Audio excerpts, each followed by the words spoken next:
Union Home Minister Amit Shah has said that NDA government has pulled Bihar out of Jungle Raj and has now given a new direction of development and good governance. He has said that he is fully confident that people of Bihar will once again choose the politics of development this time around. Meanwhile, RJD's Tejasvi Yadav has spoken for vote for change. Is Bihar going to vote for continuity or change is the big question. Tejasvi Yadav, who is the leader of opposition, has said for 20 years Bihar endured pain and suffering, and after 20 years it has got an opportunity to not slip back to the same pain and suffering. Let's listen in to what Amit Shah said. Okay, so these are the big statements which have come in from the two pillars, the NDA and the MGB, which are fighting this election. We have been talking about Bihar elections as largely a bipolar contest as it has been, but there is an emergence of another factor. Can Prashant Kishore make this a triangular contest is the big question. Sanjay Kumar is joining us. He is of the JDU. We also have BJP spokesperson RP Singh joining us and Pawan Verma representing the Jungle Raj. Sanjay Kumar, coming to you. You know, the question really is the JDU fighting this election along with, because it is of course an NDA which is fighting this election. So are we going to be seeing a separate campaign of the JDU or will there be a joint NDA campaign? Yeah, so Maria, can you hear me, Maria? Yes, please go ahead, Dr. Sanjay Kumar. Okay. So yeah, so you know, we have had a lot of joint Karyakarta Sammelans, NDA Karyakarta Sammelans in all the MLA constituency, you know, Vidhan Sabha constituency.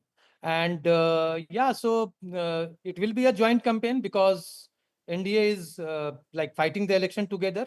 And, you know, wherever the BJP is fighting NDA, like JDU, Karyakartas, workers are going to support and work with them. And likewise, BJP Karyakartas Nitish Kumar will not have his own public rallies alone. What about those constituencies in which it is about Nitish Kumar? It is about the JDU. Seats where JDU will be fighting alone. You know, I was listening to Preeti and she was mentioning that Nitish Kumar did not have any rallies in the past or in the last few months. No, so sir, that was Maria. You got the person wrong. Yes, that was Maria. Okay. I'm so sorry. No problem, sir. Go ahead. But in the last few months and in last few weeks, actually, you know, he traveled to different parts of Bihar, you know, and in last few months, he traveled to each district of Bihar and, you know, laid the foundation of several developmental projects. And now he went to inaugurate those projects and also announced several developmental projects. So he has been touring during summer, you know, like entire summer. Last winter, he traveled across the state. So it's not true that he is not going out of Patna. He's traveling everywhere, despite, you know, like all weather, you know, he's been going. And, you know, we are pretty sure. Okay. All right. So we're having a problem with your... confident. Okay, there's a problem with your video connect and sometimes it happens at the opportune time. But we're going to leave it, just stay with us, sir. I'm going to cut across to Rajdeep, but before that, all eyes viewers, ultimately the election in terms of, you know, where you look at a journalist, it is the reporters, the editors on ground who've been covering a state very closely. So the spotlight is going to be over the course of the next month and a half on my colleague Rohit Singh, who's reporting from Patna, knows a thing or two, or possibly as much as Maria, because Maria is from Bihar, and more than us for sure. So Rohit, well, the poll bugle has been sounded. It's a two-phase election. I want to bring in Rajdeep as well, but what does it look like? When can we see seat sharing, you know, announcements? As per you, you've been tracking Bihar very closely. What do you make of the two-phase election, especially the distribution of seats of 121, the heartland of Bihar voting, and then 122, which is the border areas and other peripheral regions of Bihar voting? And ultimately, Rohit, which alliance is in more trouble where seat sharing is concerned, according to you?